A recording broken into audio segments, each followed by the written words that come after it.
欢迎电视机前的观众朋友走进天津卫视的大型情感节目《爱情保卫战》，来看看今天请到的几位情感导师是谁？他们是情感导师莎娜老师，欢迎；情感导师严品红老师，欢迎；情感导师陆琪老师，欢迎；情感导师辛唐米娜老师，欢迎。来了解一下这对嘉宾的基本情况，各位请看。当初我为了这个家，我真的付出了很多。到后来我发现这只是我的一厢情愿，他不但不领情，反而开始越来越嫌弃我了。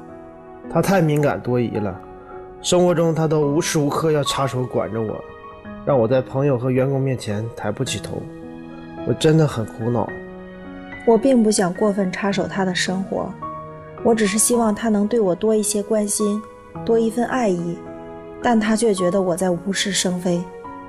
我已经尽力维护他的敏感，很少跟异性接触，但他还是无理取闹，我真的太累了。有请这对夫妻，有请。杨先生39岁，来自辽宁个体；郝女士35岁，来自辽宁个体。欢迎两位啊！生了俩娃对吗？对。一儿一女。对。这不挺好的吗？现在不好呀。那就说咋不好？因为就是之前我们是在一起工作的，我们在一家企业嘛，后期新开了一个分店，那边的条件是比较苦的，距离也比较远，然后我就选择把这个舒适的环境让给了他，我就选择了去那边，但是去那边之后就形成了一个分居的状态。可是自从分居以后呢，他对待我的态度是越来越冷淡了。哎呦！拉开这个距离之后呢，感情上也就是没有那个劲。有一次我生病了，给他打电话，让他过来看看我。可是呢，他在电话里边的态度就是特别的冷淡，跟我说：“你有病你可以去医院呢。如果你实在坚持不住，你可以选择打120啊。”当时我特别的伤心，我想我为了这个家，我都已经选择去了很远的地方，而且那边条件比较艰苦。他不但不理解我，也不管我，就是这样的。那最后他来了吗？没有来啊。是我觉得我说的没有毛病。你有病了不就得上医院看病吗？要不你吃药，让他上医院也不去，让他吃药也不吃，其实根本是没有病。其实我那不是说想让他非要去医院去看。我知道，那你们俩当时离多远啊？1个小时的车程吧。开车去看呢？因为我们上那个班，下班特别晚，10点多才下班，开车1个多小时，转天还要早起。不是那样的，他下班1个小时的时间，他可以跟朋友去喝酒，甚至他去找朋友喝酒的时候，路过我的店门口，他都不过来看我一下。那你那是必经之路，我不可能因为绕着你这儿我去绕道吧？再说那几个朋友也都认识。你是什么天大的事儿？你这个还3过家门而不入呢，还必经之路都不进门看一下媳妇儿，不想啊？对，所以说他把这个去不了那儿了啊，去了就找不了朋友了。那就还这难怪人家伤心呢啊！对，所以说他把这个时间都利用到朋友的身上了。对我这儿就是没有这个时间。然后既然那你没有时间，我就想着想办法，就是跟他一块儿约时间，让他带我出去玩一玩，或者是说周边的环境转一转，对吧？挺好啊。我就有这样的计划了。计划之后呢，我就给他打电话。那我给他打电话之后，他打了第1次他不接，我又给打第2次。结果接了电话以后，他告诉我他已经跟朋友去玩了，而且是前提都没有跟我报备，也没有跟我沟通，我压根儿就不知道这件事情。当时也是临时决定的，因为有个朋友啊，6、7年没见了，来到天津来给我打电话说，哎，陪他吃个饭，爬爬山。我觉得这也没什么，谁还没有个交际圈，谁还没有个私人空间呢？总是管的太多。不是啊，这不对啊！6、7年不见的朋友来了，不应该一家吃饭吗？怎么会跟你单独吃饭呢？然后单独出去玩呢？就是这个，还有别的朋友呢。啊，你这就不对了呀。对，就是分居以后，他把这个时间都利用在朋友上了。都是跟朋友一块儿去。啊。其实如果说你没有时间，那我可以做出让步，对吧？然后我就选择主动去找他。你不来找我，我找你总归可以吧？哎呀，什么叫这夫妻之间当然可以了。对，然后我就有一次就是休息嘛，我就在他不知道的情况下，我就去店里找他了。当我去到店里的时候，我看到他跟他们店里的女同事有说有笑的，根本就不是对待我的那种态度，截然相反。来了，大伙儿也不都跟你打招呼了吗？那当时你是啥脸色呀？你那是看我呢？我明显就去查岗去了。我跟单位同事就是在一个和谐气氛里聊天，都聊的工作，你没必要弄得那么严肃，对吧？那我是查岗吗？我查岗的原因是啥呢？还不是因为你半夜送你的女同事回家？你要是不送女同事回家的话，我能说去你店里吗？对不对？那是我们单位一个团建，所有员工都去了，完了可能有点高兴了，大伙儿呢喝的晚一点，那就深夜了12点多了，我怕他一个人回去不安全。那你可以给他打个车呀。那么多女员工就怕这个不安全啊？对呀，你可以给他打个车，让他自己回去吗？为什么还要亲自送他回去呢？而且他那个女同事还喝多了，在喝多的情况下，而且还是坐在副驾驶上。不，这你咋都知道的？我看行车记录仪了呀。那副驾驶不就是坐人的吗？对不对？你坐哪儿有啥区别啊？什么事儿都疑神疑鬼。有一次我洗澡啊，偷摸翻看我手机，哎，就发现给我单位一个女同事转2000块钱，她也有一微信，她也认识人。当时就是不分青红皂白，上去就给人一顿骂。那我这样的原因是啥呀？对不对？还不是因为你给女同事的态度好，给我的态度不好。我告诉你啊，你别给脸不要脸。这啥？我拿你当妹妹，你干这样的事儿。你跟你们店长咋回事？你别给我装糊涂！你收那2000块钱咋回事？赶紧给我还回来！别等着让我去撕你啊！这是您啊？对，这是我给他那个同事发的消息。哎呀，这已经失去理智了。确实，他也没分青红皂白，是那个公司采购的钱，给人家转钱采购了。行。但是原因就是因为他平时对我的态度太冷落了，然后呢也没有安全感。而且我去到他店里之后呢，他跟女同事之间有说有笑，而且我每次给他打电话的时候，他都是态度特别冷淡，那我肯定会多想呀。是，搁谁都会多想，是吧？那为啥跟别人都能融洽，跟老婆就不能融洽呢？现在我就是总觉得他管什么事儿管得太严，就没有一点的私人空间，没有一点的自己的兴趣爱好。不是我管得宽，现在就是他有业余的时间，他根本也不抽时间陪我。现在自从分居以后，他还有了一个新的爱好，就是他喜欢钓鱼。哟，他有这个业余的时间，他也不陪我，他去钓鱼。有一次就是我们已经俩人约好了，说一块儿出去逛逛街，看看电影。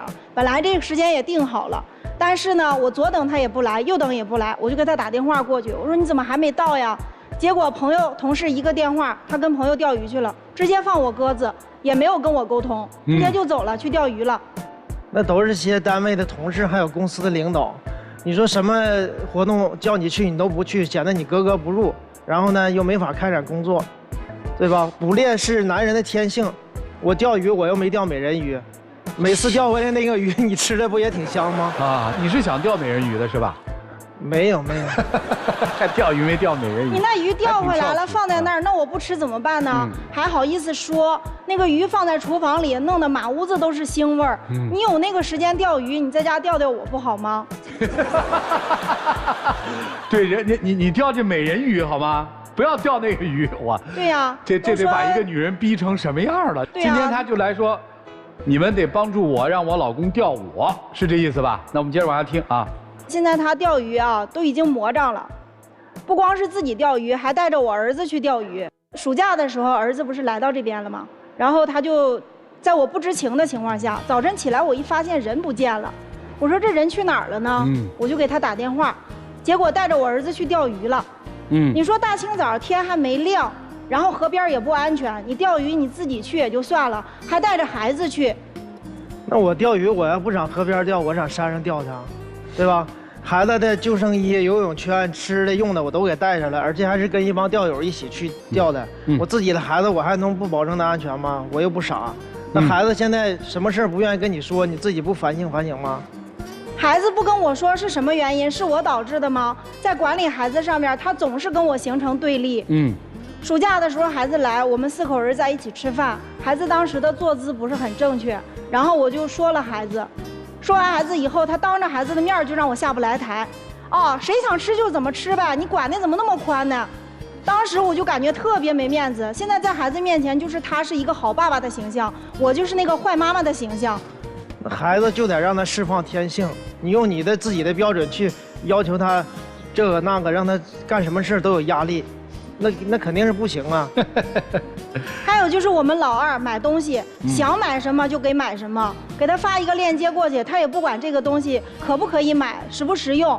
然后呢，现在孩子就是发视频、发链接都是给他。我发视频的时候，孩子就会说：“妈妈总给我讲大道理。”我觉得这一切的原因都是因为他跟我形成了一个对立导致的。行，听明白了，诉求好简单，老公啊，别钓鱼来钓我，是吧？我有几个问题想问问啊。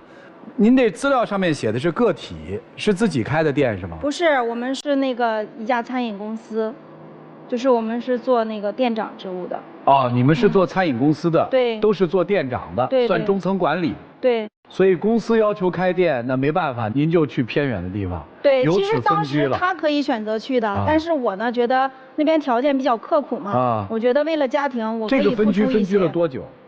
分居了有2年多了吧。现在调在一起了吗？没有。还没有。对。那为什么不申请一下，说我们这个夫妻调近点？因为店长的名额只有1个，如果说在一个店的话，夫妻工作不好进展。而且的话是不允许有这样的。好，这个孩子我刚才一听，好像老大就儿子是老大是吧？对，儿子是老大。老大没跟你们住在一起是吗？没有，每年的暑假的时候或者寒假的时候。那老大在哪儿呢？在老家。东北老家。那谁带呢？婆婆。哦，等于你们孩子也不在身边。对，2个孩子都在老家。俩孩子都在老家。对对。那你们就相当于单身汉呗？对，就是各自分开嘛，现在各自负责各自的工作。那你们这钱怎么弄啊？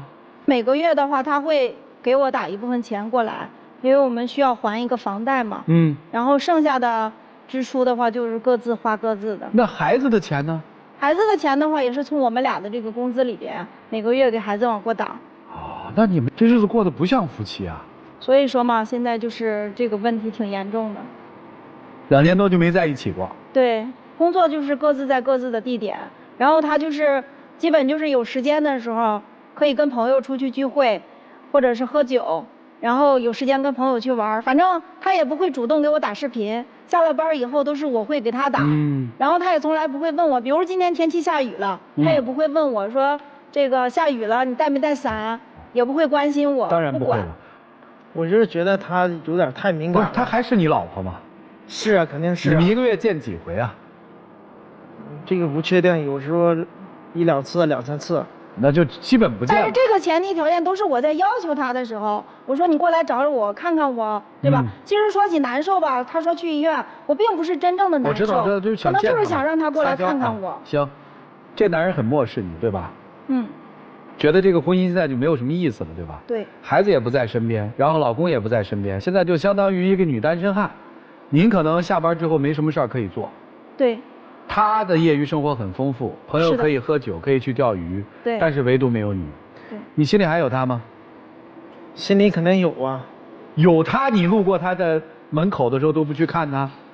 其实我可能最近也是忽略这些东西了。其实心里这有一个目标，奔着一个同一目标。你让家人啥目标呀？就是让家人、让他呀、让父母过得更好。咋就过得更好了呢？就钓点鱼，每天多吃点鱼，就日子好了。我觉得那是户外运动、修身养性的，也不养啥性啊？有那时间不去见老婆吗？这不就最大的问题吗？都在天津这个城市吧？对，都在天津。你在哪儿啊？我在武清区。你在哪儿啊？虹桥。也不远啊。所以说嘛，不是个啥距离啊。他有时间就是不行吧，所以您的所有时间就是完成了您自己的一个。修身也好，养性也好，对吧？您的时间就是思念当中度过嘛，所以这问题其实挺大的嘛。出来挣钱说是为了给一家人好生活的，结果发现孩子没管，交给婆婆管，夫妻之间越来越淡。那挣这个钱过这个日子图个啥奔个啥，伤心在这儿是吧？对。而且他跟女同事之间还是感觉暧昧不清的。那咱们就不好说了，一会儿听听老师们怎么说，好吗？让我们一起进入丘比特问卷。哎，教教怎么钓美人鱼呗。这不就守活寡了吗？过的不就是守活寡的日子吗？你觉得这话好听吗？不好听。对啊，不好听啊。但你做的就是这不好看的事儿啊。请问你是一位丈夫，你尽到了什么丈夫的责任？我就是想。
有自己的能力，有2个孩子，还年轻漂亮。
没人带怎么办？送回家可以不见。老公，你需要每天来陪我吗？不需要。结果你看，不就这么一副样子吗？你要那么懂事干什么？你懂事懂到家都散了。你那家不是4分5裂吗？散到哪去都不知道了。啊，人小孩跑过来跟他亲，为什么？带他钓鱼吗？当然了，他带小孩钓鱼这事我觉得没问题啊，就救生衣穿好，我觉得还行。但是问题在于什么？问题在于你所有做的一切的牺牲，归根结底是让他脱离了对于亲密关系的责任，你给他塑造了一个零责任的空间。他本来是个丈夫，是个父亲，他是应该承担责任的。这个责任你全部给他分担出去，宣泄掉了，没了之后，他时间空下来了，金钱空下来了，可不就是钓鱼加女员工吗？你们2个人现在很简单，一个人辞职换工作，无论如何也给我住到一起。住到一起之后有什么好处？他日后所有做事情，他得有一个思考维度是什么？我是一个有家的人。他现在的思考维度是我不是一个有家的人，为什么？我一个人住啊。虽然确实他不对，但是你就他的心理去思考，是不是这个道理？回到家也是一个人嘛，所以他觉得自己是个没家的人。这个家你得给他凝合起来。我不是说非得你辞职啊，我是真的觉得，如果你真的那么闲，你辞职，你老婆真的很拼。不是啊，你不干活，你换工作，换得跟你老婆近一点的工作，然后你们把这个家给拧起来。尽可能的把其中一个小孩先接回来，慢慢给你们2个人都共同的增加一些家庭的负担和家庭的责任感，重新把这个亲密关系给结合起来。我刚刚说了嘛，就都怪你给他的自由过了火嘛，怪当时做错了决策，怪当时自己太懂事，也怪你这个男人自己承担不起自己应该承担的责任。所以啊，2个人如果家不想散，我刚才的建议考虑一下，就这样。真钓鱼还是假钓鱼？真钓鱼，基本业余时间都是去钓鱼。哦不，那叫去钓鱼。你每次跟他有视频，他正在钓鱼吗？是。他的钓友都是男的吗？对。所以你是很深信你自己丈夫钓鱼这个爱好里是没有其他的异性参与的。对。居然没有其他的异性吸引他去钓鱼，那么钓鱼有没有可能是为了逃避跟自己的老婆交流沟通呢？我觉得应该会有。我认识很多钓鱼的人，从最早的时候隔壁家大爷去钓鱼，那时候我还小，因为他老婆好唠叨，每天早上大爷风雨无阻的就拎着小水桶啊、小简易鱼竿就走了，每天晚上回来钓没钓着不知道，反正一整天就这么过去了。有一次我在小河边遇见那大爷了，他在看书看报，他的鱼竿动没动他自己都没管，他要的就是独处的那个时间。那么跟您也可能是一样，你不能接受他钓鱼，为什么没有参与呢？比如说你周末回来他带着儿子去的那一次，为什么你没有直接再跟过去呢？我想的计划是要带孩子出去玩嘛，结果他把孩子悄悄给带走了。假如每一次他钓鱼的时候你都在他附近，他还愿意钓鱼吗？假如你起初饶有兴趣的看他钓鱼，到后来也许你也爱上钓鱼，你跟他相约去钓鱼，我觉得这样也不错。周末的时候这也是一种休闲的方法，对吗？能做这样的调整试试吗？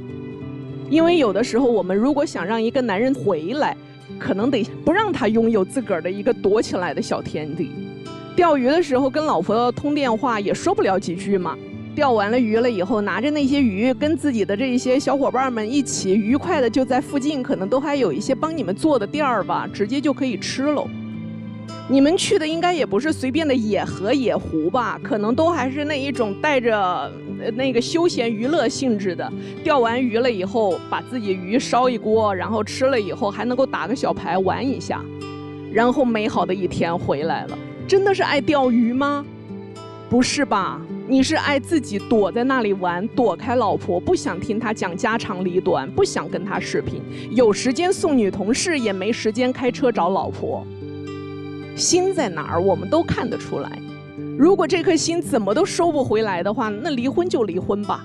我是建议离婚之前您在挣扎着做这一次最后的努力，就像一个鱼在奋力的脱钩一样，您先奋力的在水里再扑它一下吧，不让您死透了心，这个婚您也离不了。跟着他一起去钓几次鱼，看看他的钓友都有谁，看看他这一天到晚在玩的是些什么，整个的流程全部趟完。当他在偶尔自己去钓鱼的时候，让他发个定位来，你自个儿打车过去，就像这样来回搅他1个月，你再看看男人是回归了，还是你实在受不了这个男人背着你的那一副花天酒地的嘴脸，到时候您自己就知道这个婚姻何去何从。莎娜老师那个守活寡用的特别对，这是一个没有家的女人嘛，就是压根儿心里就没有你。临近中年本来就开始有危机的时候，然后这个男人这么去做，这个挺羞辱的，你知道吧？就这个世界上没有这个人，相当于多羞辱啊！今天说2句实话吧，好吗？可以吗？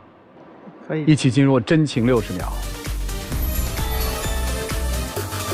经过老师们的开导啊，以后我想啊，改变一下自己。确实之前是忽略了你的感受，没有给你足够的安全感。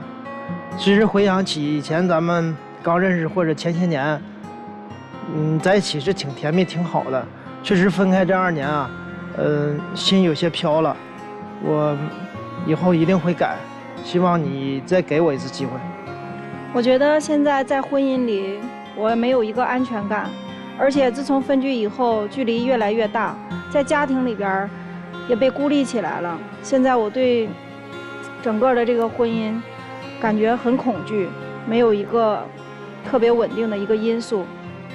我不知道我接下来该怎么去做。每一次你都会用一个合理的理由来跟我说你去做什么，但是我希望你通过这一次能有一个改变。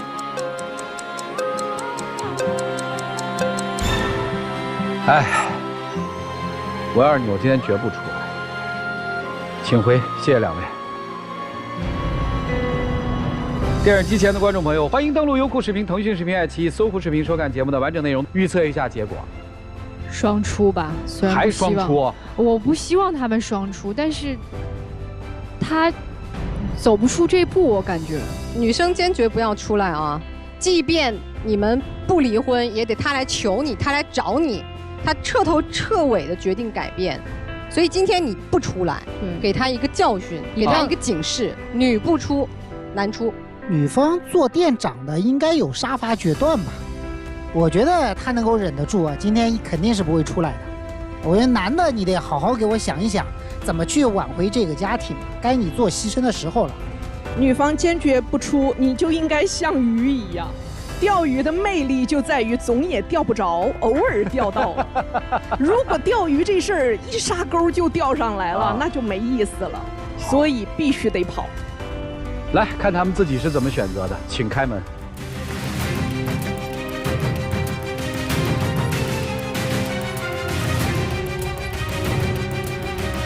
剧院。所以呀，我说的你都不听。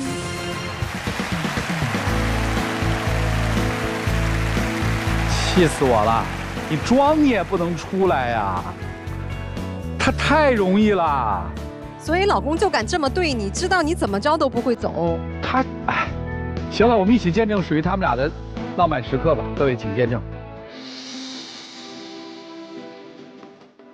别委屈了啊，以后我一定全改。咱们立刻就在一起。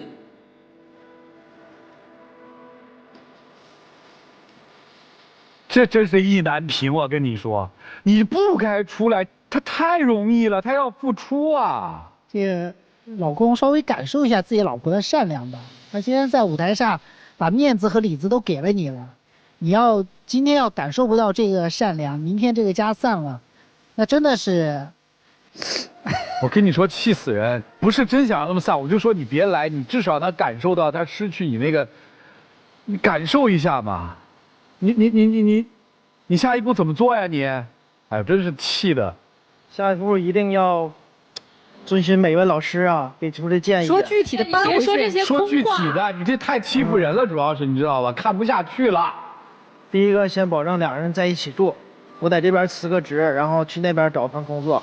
哎，第二步呢，有条件情况下把孩子也接来，一家人都在一起，让孩子也享受应该有的这个父爱和母爱。有车没车呀？有车。从今天开始每天回家，1个小时的路程算什么呀？哎，真是气人！回吧，回吧，回吧。哎，气死了！就特别欺负人这种。哎，所以真的有的时候人生是自己选择的，希望他们的孩子们幸福吧。来了解下一位嘉宾的基本情况，各位请看。他总说我任性，可是我只想让他在乎我，想得到他独一无二的爱，可我的关心却成了他的负担，我特别委屈。他比较霸道，把我压得喘不过气，在他眼里，爱情永远排第一，从不听我解释，我真的不知道该怎么跟他说了。之前我漂亮，身材又好，他把我捧在手心，现在他对我爱答不理，感觉什么都比我重要。其实我知道他对自己不自信了，但在我心里他就是最美的，他却感受不到我的爱，所以希望他能多理解我一些。有请这对情侣，有请。小孙24岁，来自山东，直播助理。小赵23岁，来自天津职员。是工作当中认识的是吗？是我上大学兼职，然后认识的他。哦，行，谈了4年了。对，谈了4年了。今天要讨说法？是，他总认为我特别任性霸道，但我不是这样的人，我就是特别看重我们俩的感情，然后把感情放在第一位，恋爱至上，是吧？对。啊，那出了什么问题呢？就是我们俩刚在一块儿的时候吧，我还就是挺瘦挺漂亮的，然后他也挺帅的，然后我们俩在一块儿吧，就大家都觉得挺般配的，然后就在一块儿开了一个菜鸟驿站吧，然后就天天在一块儿。后来我就变胖了，就你胖了啊？你这怎么叫胖呢？不是，我已经体重就很重了。我的天哪，现在怎么审美的我也搞不清楚啊，这叫胖吗？然后后来就不干了，他就找了一个，谁不干了？就我们就不干那个店了。然后就是他就找了一个卖女装这个助播的一个工作，他的工作环境就是美女特别多。哦，卖女装的嘛。对，就都是女主播。然后我现在就胖嘛，反正不好看了，我肯定就会有一点危机感，就是自卑了。你想多了呀。对，就是他想多了。可是因为发生事儿让我就很不舒服了。今年过年的时候，他跟我说要加班，大年初一加班，我就挺不乐意的了。大年初一加什么班？就是，然后就让他去了，然后我就习惯性看了一下他的定位，他把定位给关了，我心里就很疑惑。然后等他下班了，我就闻了闻他身上，闻了闻他身上，对，有这个女生这个香水味儿。但是他工作的时候，女主播不能喷香水。后来我就发现他给女主播过生日去了。对，确实有这么一件事儿，但是并不是他想的那样，因为我们有好多人，有同事啊。那你为什么骗我呢？其实他在平常生活中是一个特别强势、特别任性的一个人。我知道我这件事情告诉他了之后，他是肯定不会让我去的。本来就不应该去。你带着他一起去不就完了吗？因为大家都没有带自己家人或者。你咋知道呢？因为我们都是一块上班的，只有同事对，蓄谋已久，所以你同事也觉得你没女朋友呗？这个他们知道我有女朋友这个事儿。好吧，好吧，我觉得，毕竟人都邀请我了，对吧？就是不去的话，有点那种不太近人情的感觉。那你可以，我觉得没有什么不好的，因为他是大年初一就应该陪家人，陪重要的人，除非你觉得他比我重要，所以你初一去陪他。就是他老来回比，我觉得根本就没有必要这个事情。行吧，反正你已经做了选择了，你为了去而骗了他。对，确实我撒谎了。这事儿怎么着？你原谅没原谅啊？我现在原谅，但是我对他做出来了惩罚了。啊，什么惩罚？就是他本来定第2天就回山东嘛，就是一块初2过年回去，但我反正就不可能去了。惩罚完之后呢？惩罚完之后吧，就和好了。不是和好了还来我们这儿干嘛呀？就还有很多的事儿，就是我们俩在一块儿久了，他就觉得我就是仪式感特别重。我的要求其实很简单，就是每天晚上和我一块儿吃饭。然后我以前不会做饭，就为了他就学会做饭，然后他还总不乐意。其实为了我学做饭这个事儿吧，我心里还是挺感动的。但是我觉得有时候他做的太过火了。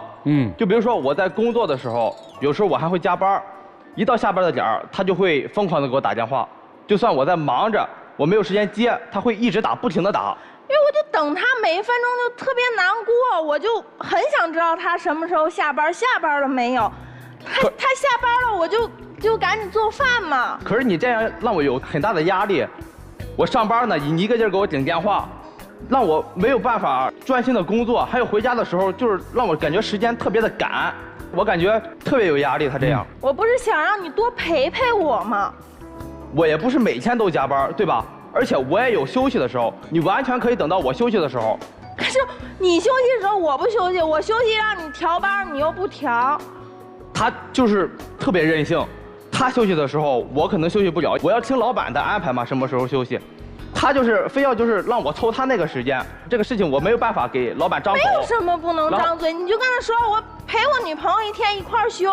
而且他就一直给我发微信，一直给我顶电话，聊天记录我都有。我们看看啊，能看吗？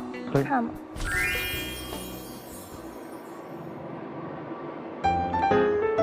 哦，这姑娘看不出来啊，厉害呀！就她平时就是一个特别任性、特别蛮横的一个性格。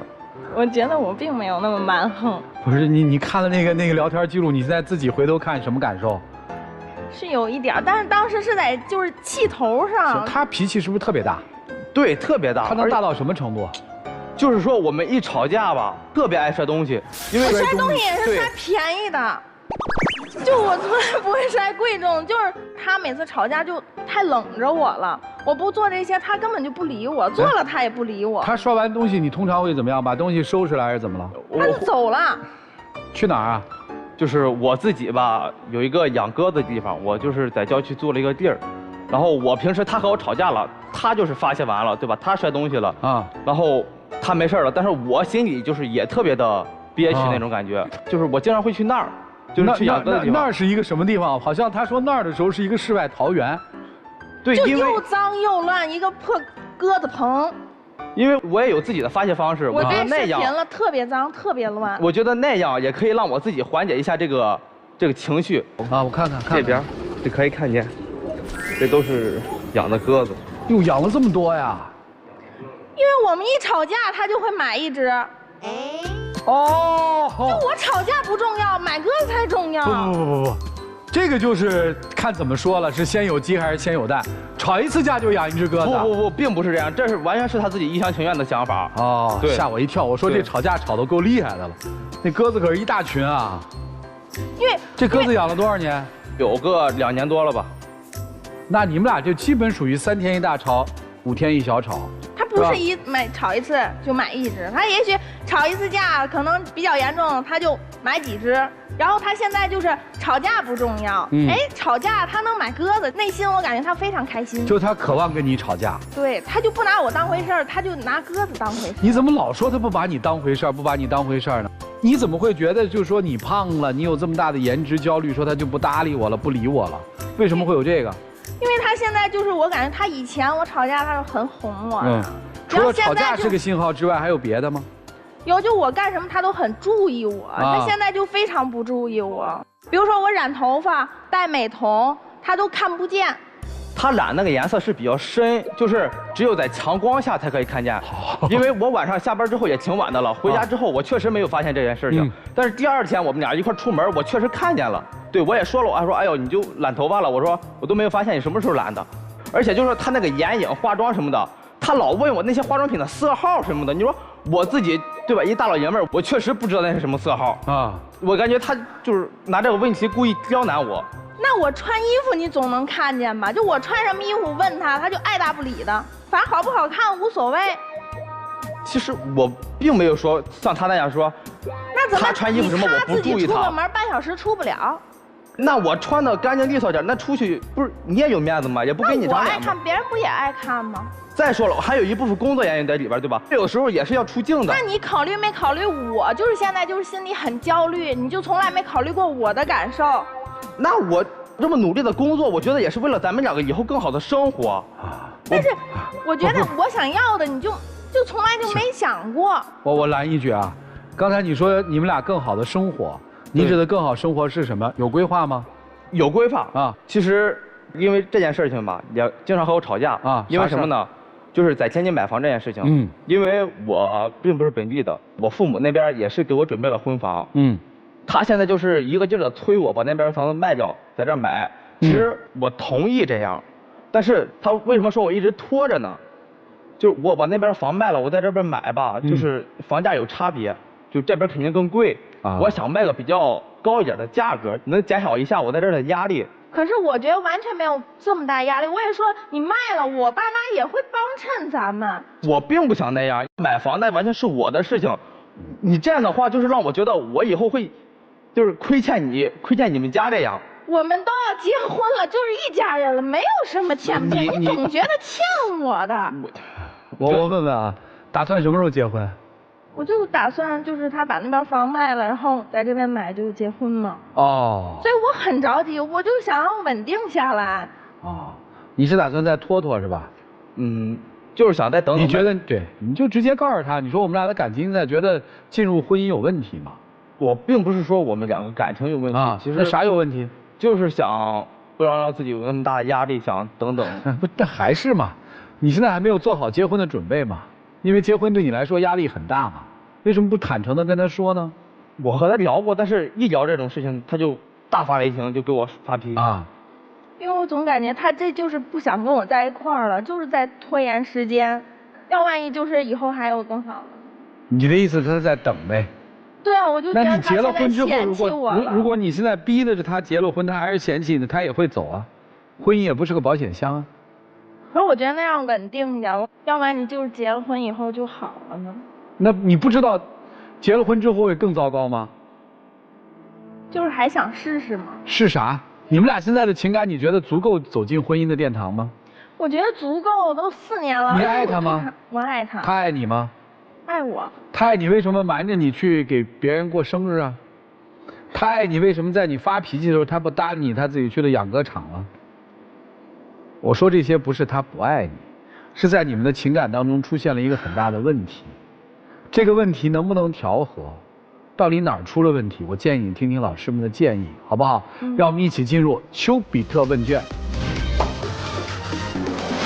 首先我要说一点，就是我特别觉得女生就是最无聊的一件事是什么？就是拿这个口红色号去考验自己的男朋友。他又不是卖化妆品呢，他为什么要知道？他那些鸽子你能叫上来名字吗？不能。一只能对得上号吗？你要求他关注你的头发的颜色，关注你衣服是否好看，你有关注过他的鸽子吗？没。一样啊。你自己焦虑，为什么要要求他？是他让你变胖的吗？不是。所以你为什么要把这种焦虑转嫁到他的身上？我不明白。就是你觉得他会嫌弃你，然后你不提高自己，反而是要求，哎，我告诉你，你别嫌弃我啊，这不合逻辑啊。你自己有危机感，你自己有危机意识，那你就要想办法让自己变得更优秀，而消除这些危机感。不是说我有危机感之后，我去要求你，你不能让我有危机感，这不对吧？你的生活全部希望都压在了他的身上吗？我感觉你的人生当中除了他没有任何其他的事情。你天天催着他下班回家给他做饭，我知道做一顿饭要费很多的时间，你的工作也是一份闲职吧？不是那么忙。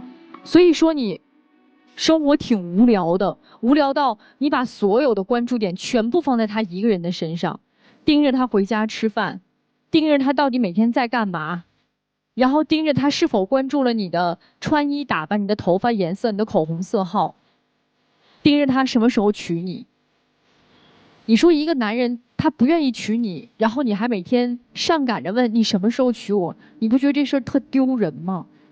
我觉得不管怎么样，这点自尊咱要有，其次就是要有让自己变得更好的能力，而不是我从别人身上去祈求你可怜可怜我吧，你别抛弃我。如果觉得自己身材不好，就让自己身材变好。如果觉得他让你有危机感，我换一个人。好建议，就是自己强大嘛。男生老师批评你的女朋友，我看你一直在深深的低下头。就别人说你女朋友这不好那不好的时候，你什么感觉啊？其实我还是挺爱我女朋友的。其实别人说她的话，我心里也是挺难受的。那你都做了点什么呢？老师说他还是为她好，老师说他还是帮助她，你都做了些什么呀？是，你女朋友身上有很多问题，可能她在这场恋爱当中没有那么清晰的找到自我，没有你那么努力上进，没有你那份事业心。但是她爱你有错吗？你去体会过她的想法吗？你真的想娶她吗？你的心里早就变了，你觉得她没有跟上你的步伐，她不理解你，她不懂你，就是你这种拖泥带水，既不说清楚自己的诉求，又不去努力改变自己，也不去鼓励她成长，一步一步走到了今天，你没有责任吗？一份感情最终走向两个人都吵吵闹闹，一定是双方都有很大的责任。所以我觉得你真的梳理一下自己的感情，真的他要不如鸽子的话，咱跟鸽子过，别一直耗着姑娘，他还巴巴的求着你娶她呢。所以我今天希望男生真的有勇气一点，你要心里不装他，你就告诉他你走就好了呀，别冠冕堂皇说老家房子不涨价，涨我再卖吧。今天告诉他我就不想娶你不就得了。女生我觉得你也一样，你从今天开始，你的脑子里只要放掉这个男人，说不定他还能回到你身边，他会念及你们曾经的好，开始回头看看你。你要一味的在家等着他吧，再去闻他身上的香水味吧，他跑得更远。当你脱离了这种依赖的关系，当你自己觉得我是个独立的个体，你重新站在那儿的时候，他才有机会欣赏你。否则你越这样，他越在心里离你远，可能面子上不好意思说我直接跟你分手，4年的感情父母都知道，但是他心里就离你越来越远，越来越看不上你。你只有脱离了这种依赖，这种恋爱脑，独立成为一个单独的女人的时候，有可能他会回来，好吗？这是我给你们俩的建议，谢谢。你爱他吗？爱。他最好的那只鸽子什么品种？这个不太知道。他这1个月里面卖的最爆的款是哪一件？这个也不知道。你了解他吗？别的都了解。我刚刚说那2件事情占他一天里面接近1半的时间，还有什么别的？他别的身上的习惯还有什么别的？了解。这2件事情是不是他现在生活里面最重要的2件事情？工作和爱好。你不了解，你琢磨一下，你真的了解这个人吗？他在郊区弄这么一鸽房，养那么多鸽子，你知道他在这里面付出多大代价，多少心血放在这里面？你作为一个号称爱他的人，你对此一无所知。我想告诉你的是什么？就是你理解的爱和我理解的爱是不同的。我理解的爱是2个人相互之间的支撑，支撑建立在什么地方？建立在对他的了解上面，知道他的喜怒哀乐，知道他一天里面干了什么，做了什么，什么事情高兴，什么事情不高兴，知道他今天在歌房里面又待了多久，为什么要在那边待那么久，心里面是不是有什么郁闷的事情。你是一个长在爱情上的人，你把自己的整个人生和生活长在了爱情之上，你是以爱情为养分啊，姑娘，你已经闲到了，或者说你的生活已经乏味到了，用爱情来作为你的养分，除此之外没有别的东西可以供养你，这是个很大的问题。再说你看看你的女朋友，你告诉我3个她现在的优点。她现在做饭很好吃，还有呢？然后挺照顾我的生活的。其实我是觉得就是有点过了，就是其实你觉得她身上还有什么可爱之处吗？就是性格嘛，我特别喜欢她的性格。现在性格你喜欢吗？你再琢磨一下，你喜欢的是她从前的性格还是现在的性格？你其实喜欢的是从前的她，你一直想娶的是从前的她，不是现在的她。现在的她甚至让你有点厌恶，但是你没有告诉她，所以你才会那么疯狂的去养鸽子，你渴望那一份自由嘛。所以给你们一个建议吧，我觉得姑娘，你去替她打扫一下鸽房，每周1次，了解一下她的爱好和喜好。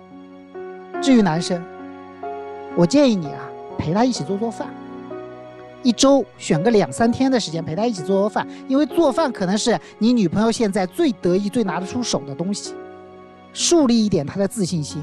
2个人再相处几个月的时间，能相处下去就在一起，不能相处下去就别在一起，就这样。不知道当初你们凭什么认为相爱的？现在我觉得那些鸽子们是正好说明了你们有多不爱。刚刚说一吵架就会买1只鸽子，假如没有那一些鸽子作为当时它的一个缓冲剂的话，可能每一次你们都分了。就因为每一次生气完了以后买了1只鸽子，他暂时把他的怒火和对于你们2个人关系的失望放在那儿，等到每一次去看自己的鸽笼规模越来越大，他心里很清楚，这里积攒的不是我的爱呀，这里积攒的全是愤怒和失望。我看到鸽子的时候，恨的是不能像鸽子一样飞向远方，所以对于他来讲，早就没那么爱你了。当他起意买第1只鸽子的时候，他其实就已经没有那么爱你。你所有的感觉也都是对的，但是你误以为这一切的变化来自于你的发胖，你也没有胖成什么样子。我在比你胖很多的时候，我都还愿意打扮我自己个儿，我都还觉得无所谓，反正我自己乐意。就是你穿不了大码，还有加大码，加大码你也穿不了，还有加大码。你误以为一切来自于你长胖了，因此你开始疏于对自己外在的一些琢磨和打扮，或者说你打扮了就希望他看见你俩眼冒光。他如果不冒光，你就认为我的打扮一切都是白搭的，你却忘记了有的时候我们女孩子打扮自己个儿就只是为了让自己那一会儿快乐。你开心就好，但是你却希望他给你掌声，这就一定会使你不开心。我从来没有见过哪个男孩子真的那么喜欢女孩的眼影、口红、衣服，除非他们是搞时尚工作的哈。做饭的确挺好的，但是坐在那里沉着脸等，这就是一件很可怕的事。这个人回来了以后，看到了冰冷的饭和冰冷的你的脸的时候，他会心都会皱巴起来，他的饭会在他的胃里消化不良，他每吃一顿饭就跟每买一只鸽子一样，那是内心里都在被煎熬。你错误地把你的魅力展示完，又拿它当了武器捆住他。现在你要做的事情就是不等他，开开心心的过回你自己的生活。这个男孩子，我不觉得你非要跟他在一块儿。你有钱不给女朋友买礼物，忙着买鸽子，我觉得也挺气的。你买了鸽子，你还得为鸽子租房子，然后告诉女朋友在天津买房子贵呀，贵哪儿了？都忙着给鸽子租房子了。这样的一个男朋友，你要他干啥？好，谢谢米娜老师。哎，有个问题考虑一下，为什么开驿站的时候关系还好？就天天在一块儿。哎，那是爱情吗？你们在驿站的那段时光真的叫爱吗？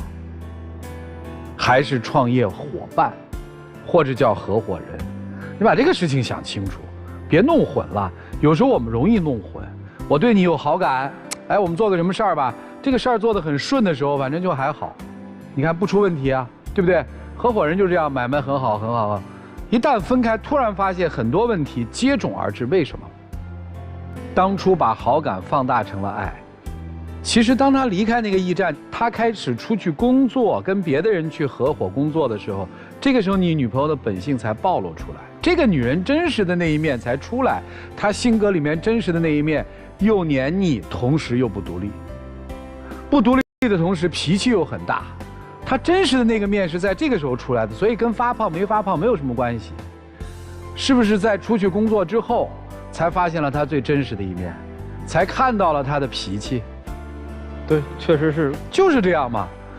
想清楚，我倒觉得，与其这样，不如就分开算了，因为真的不再爱了。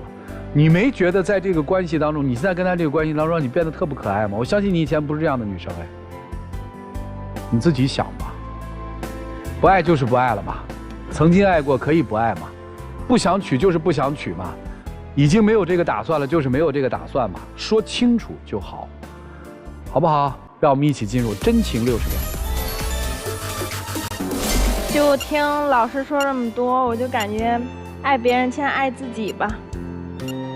我觉得确实是我也有做错的地方，然后我以后也会好好反思，把更多的注意力放在你身上。就没什么想说的了。好，请亮灯。真有魅力的时候，你走过，我的眼睛盯着你，不想离开。没有魅力的时候，我才会说，我以后要把我自己改变啊，我要多把注意力放在你的身上。刻意和自然的，你觉得一样吗？谢谢两位，请回吧。电视机前的观众朋友，我们节目的唯一官方报名热线是0223606301，有情感困惑的观众可以来电报名，不收取任何费用，小心被骗。来吧，预测一下结果。女不出男出。我是觉得这女孩挺聪明的，女不出，她应该听懂。对，女不出男出，双不出。好，我们看看他们自己的选择是怎样的，请开门。我觉得女生在吗？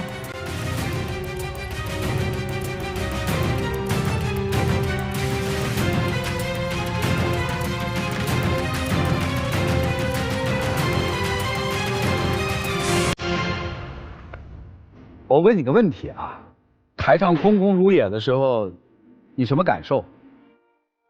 感觉心里空落落的，憋屈嘛。要再还能说2句，对吧？你就想，在你们所有争吵完了之后，家里面剩下的就是一个挑着便宜的东西摔碎的女人，然后见不到那个想泄愤的男人，他的心里是什么样的？这就是今天为什么他会走。谢谢您，秦晖。